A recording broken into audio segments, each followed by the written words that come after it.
Hello, everyone. My name is Deepa Majumdar, and I'm a professor of philosophy at Purdue University Northwest.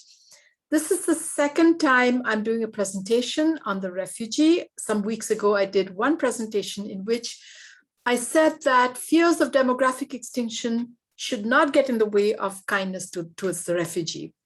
While I still maintain that view, most definitely, this time I'm going to explore three themes.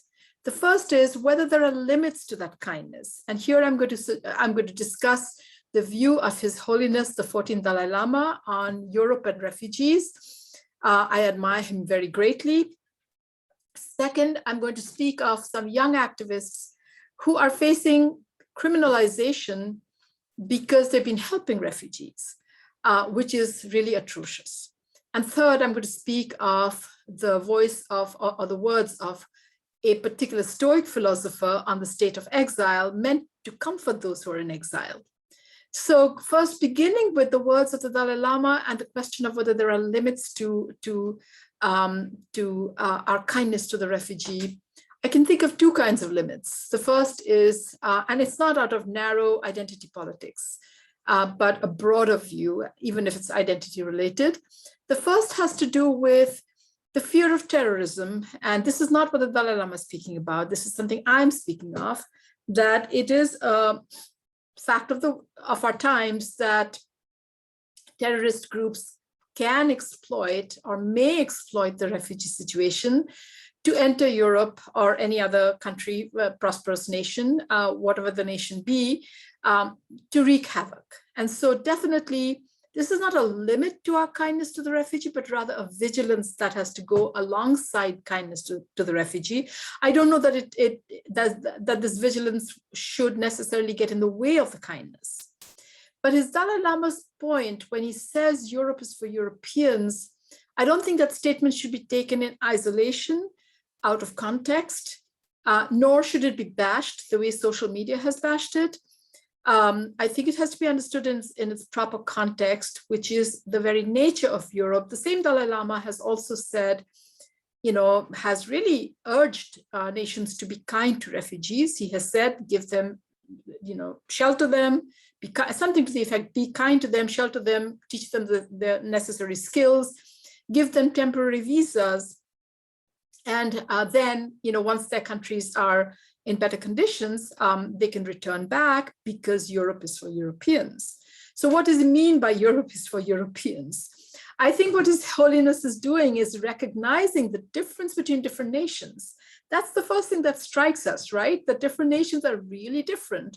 And this is because they're governed by different teleological principles that govern their destinies, and they serve different purposes in what I would call the melody of world history. So for example, America is a nation of immigrants, but Europe is not. So I think he's recognizing that deep, profound sort of purpose of Europe when he says that Europe has to remain Europe. It cannot extend itself to the refugee at the cost of its very self.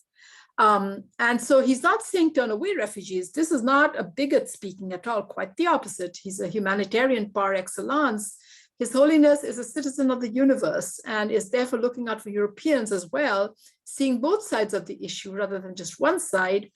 And so I do think that too is a legitimate limit to, not a limit to our kindness, but a limit to immigration, literally, how do I put it, to opening the door, basically, to immigrants. Open the door, of course, but how wide is the question? And so I think where His Holiness is coming from is from a politics of compassion rather than the politics of pity. Compassion and pity are two entirely different things.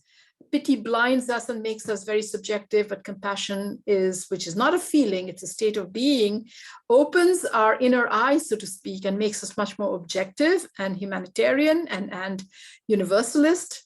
So I think he's coming from a place of great compassion by looking out for Europeans as well, and definitely looking out for the refugee. And to call him a hypocrite because he himself is a refugee, I think is not only bad manners, but is completely unwarranted, completely very disrespectful, really. So that's the first aspect I wanted to speak of. The second aspect is something truly sad that's happening in these times, which is young heroic activists who have saved thousands of lives are now being criminalized under charges that sound completely bizarre. And so I'm going to actually look up some newspaper items and read to you some of these things that are happening. So the first is the case of Sean Binder, who basically belongs to a band of committed humanitarians who rushed to Greece at the height of the refugee crisis. And he is now he and his Syrian friend Sarah Mardini, are now facing, a criminal investigation. And so he, as Sean says, there's nothing criminal or heroic about helping people in distress at sea. Legally and morally, it's the right thing to do. These activists have been accused of human trafficking, money laundering, fraud, and espionage. And this is truly sad. A second case is that of Miguel Roldan from Spain. He's a firefighter by profession, and he has helped rescue around 5,000 people. At one point, he's helped rescue around 5,000 people. And he has faced, so he says, I saw a lot of pain, suffering, and death. It was horrific. And so on and so forth. And so he says that saving lives is no crime, and that this is, he's just completely sort of really very, very inspiring. And so he has basically been accused of all kinds of things that really make little to no sense. He says he was driven to volunteer in the Mediterranean because of the injustice with which migrants are treated and a desire to save lives.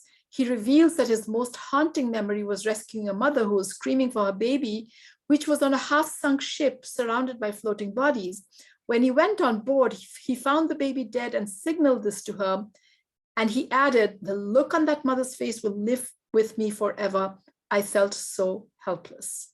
So, and he says saving lives should not be about politics, but humanity. From this, we can draw a further implication that these activists and their actions should not be politicized.